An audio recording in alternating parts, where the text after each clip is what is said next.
Today on Stewart-Cox Family News. Migrants killing citizens and now facing deportation. Trump doubles down on warnings of migrant crime in border speech. Leave a comment below, and now let's see the clip.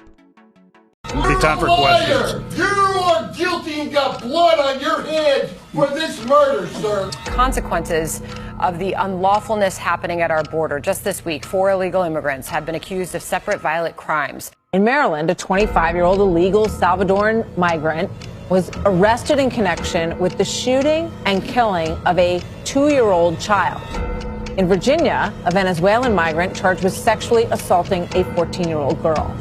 In Louisiana, a Honduran migrant was arrested for allegedly raping a 14-year-old and stabbing a man during a robbery. American people, we are at a very dangerous intersection right now in this country. The intersection of crime and immigration. Students at the University of Georgia came together to say good things and to say goodbye to 22-year-old Laken Hope Riley. It is so obvious to me why it feels so dark right now, and that is because we lost one of the brightest lights that there's ever been. So some Democrats and the media trying to portray the horrific murder of young Laken Riley by an illegal immigrant as just one instance that Republicans are seizing on. But it's not true. There are many terrifying cases that are adding up across the country. We're getting gang members from Venezuela. We're getting MS-13. I think some countries are actually emptying their prisons like Castro did in 1980 onto the United States. And they come from lawless places. They have no respect for the rule of law or police or authorities. And they pretty much do whatever they please. They live in an underground society. That alone, is a criminal act. I mean, everything's black market. So, criminals, spies, terrorists. And it's a self-inflicted wound on this country. The mayor of Athens, Clark County, Kelly Gertz, knows this, but held a press conference and lied to his people's faces. This term sanctuary city doesn't have a sole legal or procedural definition. Liar. Many of the elements. It'll be time for questions. You are guilty and got blood on your hands for this murder, sir. And no policies have been adopted by the mayor and commission that have created sanctuary city status in Athens. You need to resign. One protocol that sometimes arises. Resign now. You allowed One protocol. this to happen. You're fired. You're fired. You need to go, sir. We don't want to hear from you no more. You're not defending us. You're not upholding your oath of office, sir. You are lawless. You are a criminal. We created this government and we pay your salary. You do what we want you to do, not what you want to do. This election year, the border is the top issue again. The second biggest concern, the government. You see what's going on here? Now, this poll was taken before Biden's migrant murdered a college kid in Georgia and another Biden migrant sexually assaulted a kid in Virginia. So expect these numbers to go up. And it's not just safety. We're losing money. We're spending billions treating illegals like visiting foreign dignitaries, lavishing them with free hotel rooms, culturally appropriate meals, spending money, phones, college tuition, sex changes. Georgia's governor is demanding answers from President Biden and his immigration authorities. Laken's death is a direct result of failed policies on the federal level and an unwillingness by this White House to secure the southern border. Authorities believe Ibarra illegally entered the U.S. in 2022 and has several run-ins with law enforcement since then, but was paroled or released before customs enforcement agents could step in. His brother, who was also arrested for allegedly carrying a fake green card, was also arrested before by local authorities and released. Americans are sick and tired of being lied to by pathetic politicians who think we can't read the laws they write behind our backs. We investigated Georgia law. The state prohibits sanctuary cities. But these wicked little mayors, like this guy, while everyone's distracted, create loopholes to prevent their towns from working with ICE. So they can brag about how kind and compassionate they are towards migrants. And then when Americans are murdered by migrants, these fringe libs lie and cover their hides and claim, oh, we're not a sanctuary city, even though they bragged about it 5 years ago. Watch. And whereas white nationalists and xenophobes have been emboldened by some politicians and members of the media, and we recognize that our entire community, not just people of color and immigrants, is harmed by the existence of white supremacy in our community going unchallenged, And whereas our immigrant and undocumented neighbors, especially those of Latinx heritage, face daily fears and threats from individuals and institutions such as ICE, and whereas for the Athens community to be whole, it is necessary that families and loved ones remain together and that all people, including those without documentation, feel welcome and comfortable. You see, Kelly welcomed illegals, shut out ICE, now an American girl's dead. It wasn't white supremacy that killed her, it was white guilt. And we don't care what color migrants are. America's the land of immigrants. But protecting criminal illegals from deportation doesn't make you look like you have a big heart. Makes you look like you have a small brain. And anybody who uses the phrase Latinx is a joke. This guy Kelly, who just said it's not a sanctuary city, then says we had to make it a sanctuary city to protect migrants from Trump. While 2019 was not that long ago, you might remember the dynamic we were living in the late teens in this country, where you had the President of the United States speaking in the most vile terms about people who were foreign born. And you had that notion metastasizing in places like Charlottesville. This is an invasion! This guy's blaming Charlottesville for Biden's migrants murdering his city's college kids. This man's got a migrant fetish. He wants to protect illegal aliens more than American citizens, even after a migrant killed a girl next door. He says there's no such thing as migrant crime. I caution against conflating immigration and crime. The data demonstrates that the two are not connected. One of the reasons he can state that there's no correlation between illegal immigration and crime is because all of the cities in the country are sanctuary cities, so they don't report any of the illegal alien crime to the FBI. So at the end of the year, they don't have the statistics. This man's an idiot. You want to know the data that connects illegal immigration and crime? Lakin's dead body. That's all the data you need. Jose's a bad hombre who shouldn't have been in this country. Migrant crime is so much worse than what's reported because sanctuary cities hide it. All the American cities, the big ones, are sanctuary cities, and they don't report migrant crime to the FBI. Plus, the government labels all these migrants white. Look at the police report. The cops classified Jose as white. He's from Venezuela, doesn't speak English, name's Jose, and he's white. So you can see the Associated Press headline right now. White Athens resident arrested in the death of solo female jogger. This is getting insane. Jose from Venezuela, God knows how long his rap sheet is there, caught and released at the border in New York and in Georgia. Now a girl's dead, and the left is protecting the reputations of the migrants instead of the lives of Americans. The Atlanta Journal-Constitution just went up with this headline, quote, "Not fair. After UGA killing, Venezuelans in Georgia worry about backlash." Oh my gosh. The poor illegal immigrant Venezuelans who broke into the country are worried? Well, the Venezuelans should be worrying about the backlash. The media is worrying about illegal aliens worrying instead of worrying about how to stop Venezuelans from killing us. How about they worry about that? And for more on this tragic story, retired FBI Assistant Director Chris Wecker joins us now. Thank you so much for being here. You know, I want to get your reaction to what we have learned about the suspect. But while we talk, I want to put up again the list of charges that this man is accused of doing to this young woman. Again, Mr. Wecker, your thoughts on the suspect? Yeah, unfortunately, I hate to beat this immigration issue, border issue to death here. But you can draw a direct line between the open borders and this death. We don't know who's coming across the border. You know, this young man didn't just spontaneously combust into being a criminal overnight. This is someone who has committed crimes before. He's committed crimes in the United States, as a matter of fact. But we have no way of vetting these people, whether he was a gotaway or whether he was actually processed. And it sounds like he was. He was paroled into the country. We can't talk to Venezuela. We don't know what his criminal record is in Venezuela, and I would guarantee you there is one. So what we're doing is unleashing criminals and terrorists and spies into our country, you know, willy-nilly. I mean, we don't know who's coming in.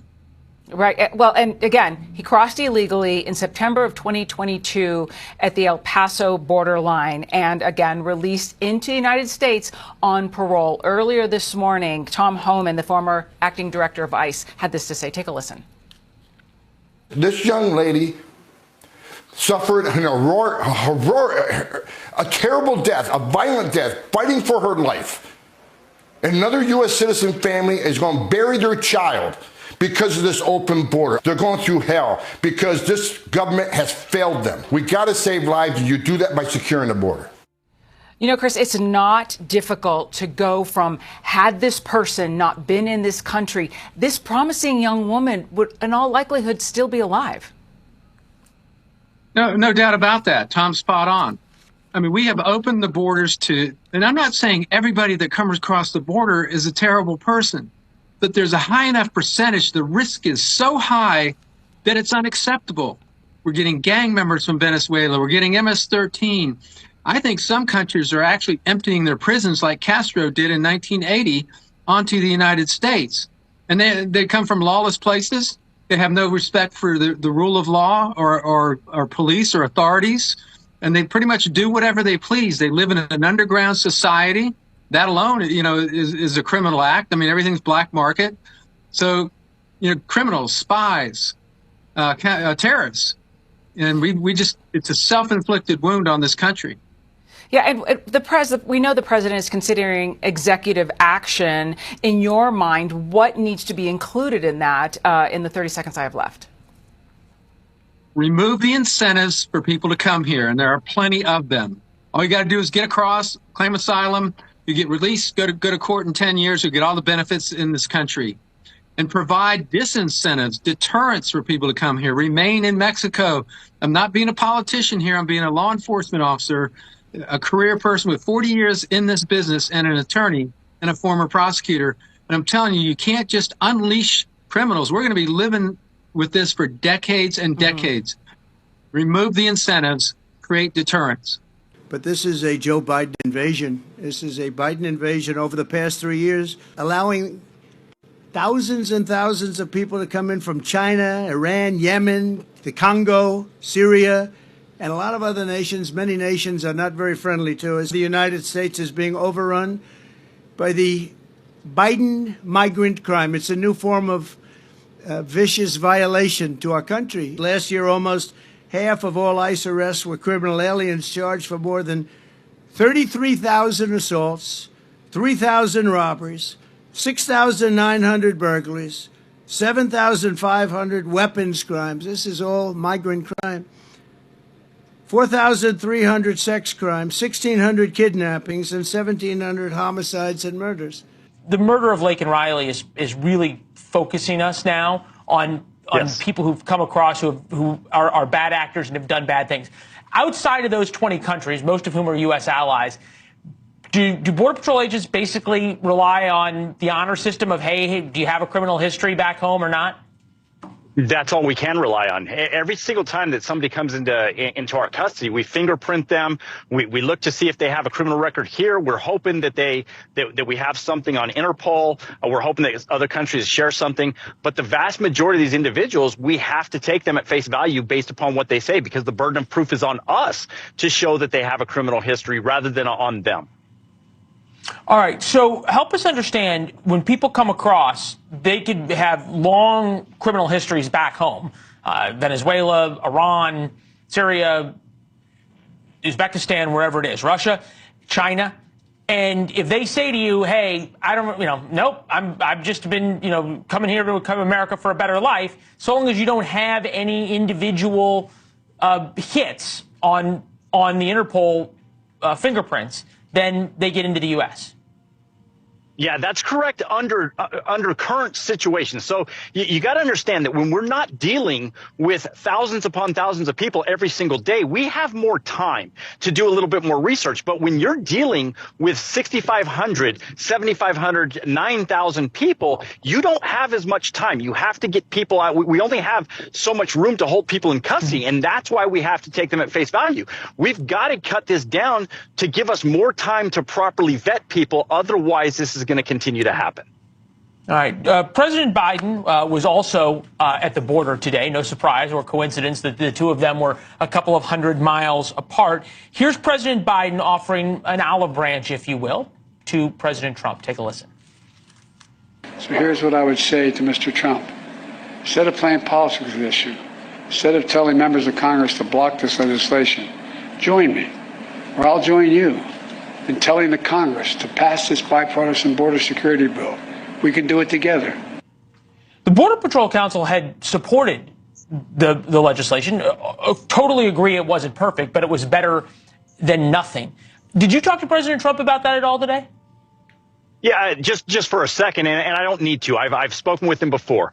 Look, he recognizes that from day one, he's going to be able to do a lot more than what this border bill would do. He also recognizes that if this border bill passes right now, and if he is elected, there's not going to be an appetite to get another border bill passed. What I have to look at is I have to say, there is a possibility, although I believe he's going to win, there is a possibility that he is not. And I have got to get what I can get when I can get that. And that's why I support that border bill. It is much better than what our current laws are. And that's how I weigh things. I look at things what is the status quo? What could we do with the border bill? And it is better. So I understand completely why he's doing what he's doing. He understands where I'm coming from. And that's what's really what I really like about him. He can work with people that have policy disagreements like myself. President Biden cannot. There's a reason that President Biden never talks to me, because he knows that I disagree with his policies and he doesn't want to hear what I have to say. Under Biden, we now have a brand new category of crime. It's called migrant crime. We have migrant crime. We have criminals that are going around having boxing matches with our police officers. Nobody's ever seen it before. Nobody. We have tough people coming in, and you know that. And they're coming in from jails and prisons. They're emptying out all over the world. Last night, they had 4 people coming in from the Congo. Where do you live in the Congo? What avenue do you live? Oh, we come from a prison in the Congo. The Congo, they're coming from Africa, they're coming from Asia, they're coming from all over South America, they're coming from the Middle East, they're coming from China. 29,000 people in the last 3 months. From China. They all happen to be of the age from 18 to 25. What the hell is going on with that? Now, that's called military fighting age, right? That's called prime fighting age. Dana White of the USC says, I like fighters from 18 to 25. That's what's coming in from China. 18 to 25. Last week, a beautiful 22-year-old nursing student in Georgia, Lakin Riley. I spoke to her parents, the most magnificent people, devastated. And I mean, honestly, I hope they don't hear me say it. They can never be the same. They can never be the same. She was barbarically attacked while she was out on her morning run. She ran to keep herself in great shape. She was a nursing student, the #1 best. She was just brutally, you read about it, it's a big story now. She was brutally assaulted, horrifically beaten, kidnapped, and savagely murdered. Almost beyond recognition. Can you imagine this? The monster charged in her death is an illegal alien migrant who was led into the country and released into our communities by crooked Joe Biden. We had him locked out. It was very hard to get into our country 3 years ago. Now, it's real easy. It's real easy. We mourn her terrible loss, and we send our love to Lakin's family, and they are incredible people, I can tell you that. In Texas a few weeks ago, another illegal alien animal was charged with sadistically murdering a 16-year-old Texas high school cheerleader. Beautiful, beautiful young woman, stabbing her to death in her home, dumping her body in the bathtub to be discovered 2 hours later by her mother. And last Sunday in Louisiana, a savage Biden migrant criminal was charged for raping a 14-year-old girl by holding a knife to her throat before going on to repeatedly stab a local man in the face, all over his face and his back, while robbing him as he was getting out of his car. This Biden migrant was arrested while standing in the middle of the street, drenched in blood, and it was the blood of his victim. Not one more innocent American life should be lost to migrant crime. Got to stop it.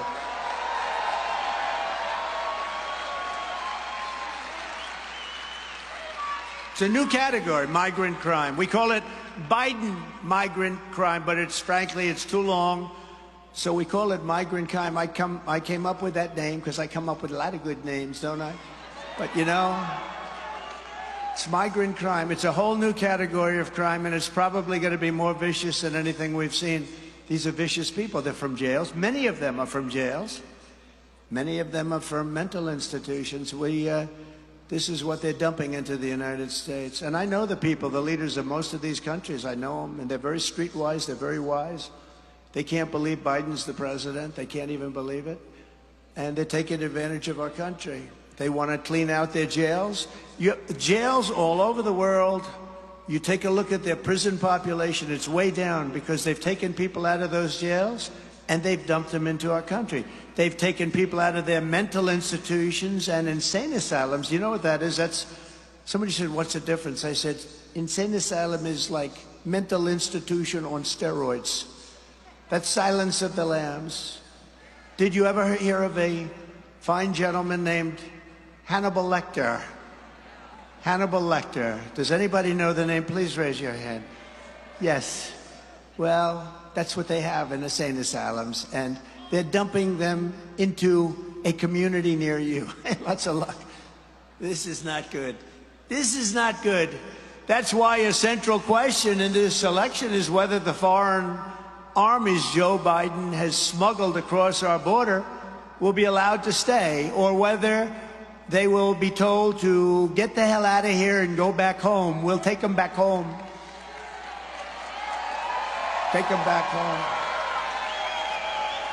In Venezuela, did you just see Maduro? Venezuela, it's unbelievable. Venezuela comes out and said, we're dumping all our criminals into the United States. But the second part, we're never taking them back. Don't ever bring them back. They're not going to tell me that. They're not going to tell me that. We brought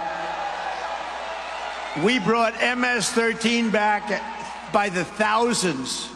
By the thousands. They said, we're not taking them back. You know what Biden said? Oh, they're not taking them back. Oh. The guy can't find his way off a stage. Stairs all over his stage. You've heard this. 1, 2, 3, 4, and then you could jump off the front if you have to. And he'll find the only place on a stage where there's no stair. If Joe Biden's illegal alien migrants do not go back to their countries, we will never get our country back. But we're going to take them back because they're not going to go back. We're going to take them back. Fast. It's going to happen quickly. Local police. You know, the local police know every one of them. Somebody said, how are you going to do that? It's not a Washington thing. It's the local police. First of all, we're giving our policemen immunity from prosecution because when they stop crime, they get prosecuted. They take away their house, their pension, their family. They lose their wife or husband. On day one of my administration, I will terminate every open border policy of the Biden administration, and we will begin the largest domestic deportation operation in American history because we have no choice. We have no choice.